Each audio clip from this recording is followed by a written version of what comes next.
Aww. Let's also learn how to love our parents. Kasi hindi tayo lahat pinalad magkaroon ng parents, no? Yung iba wala. Yung iba hiwalay pa. The next day, we went to Hotel de Fides. I swam to the swimming pool, and that hotel was really giving. Then the evening night, we went to the fancy restaurant, and while we're eating, we could feel the vibe of music, and that was really fun. Unforgettable moment ever. Aww. The day after, we went to Korean's restaurant. Kala ko sa Korea, Biho. Samgyeopsal and fried some chicken, and I also tried the fresh salad. Fresh salad? Fresh. Wala na makita ka fresh pa dyan. Super fresh na yan sa nakakaloka. For me, being with my family is a gift already because I can explain the joy that I had to that vacation. Aww.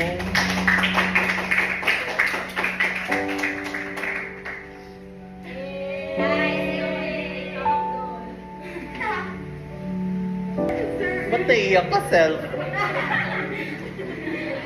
I get to realize life is happier when you are with your family, celebrating your small victories, celebrating small wins, celebrating kahit maliit lang na mga ganap, no? Ang sarap sa feeling that you are happy, not only with your friends, pero happy yung family mo. You have it to your family. Yung makasama yung pamilya nyo sa travel, kainan, tawanan, ibang feeling pala, no? Kaya medyo naiyak ako, naging emotional ako sa pag-share ni Sam. Kasi sabi ko, sana all.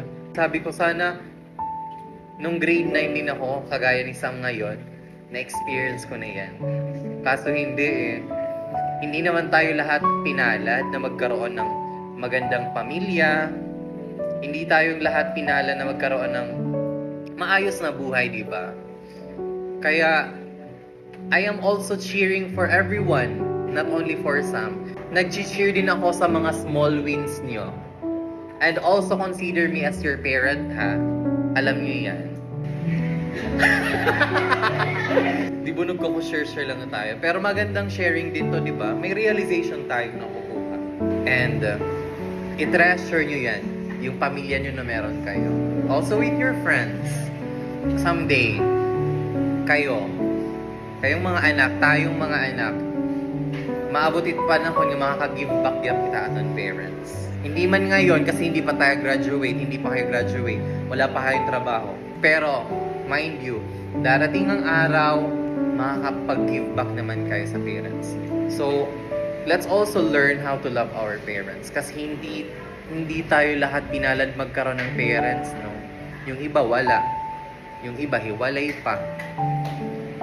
So, let's treasure them. Also our guardians, yung mga lola-lola natin na nandyan para sa atin. Kuya and ate, tito, tita, na nag-a-act as parents para sa atin.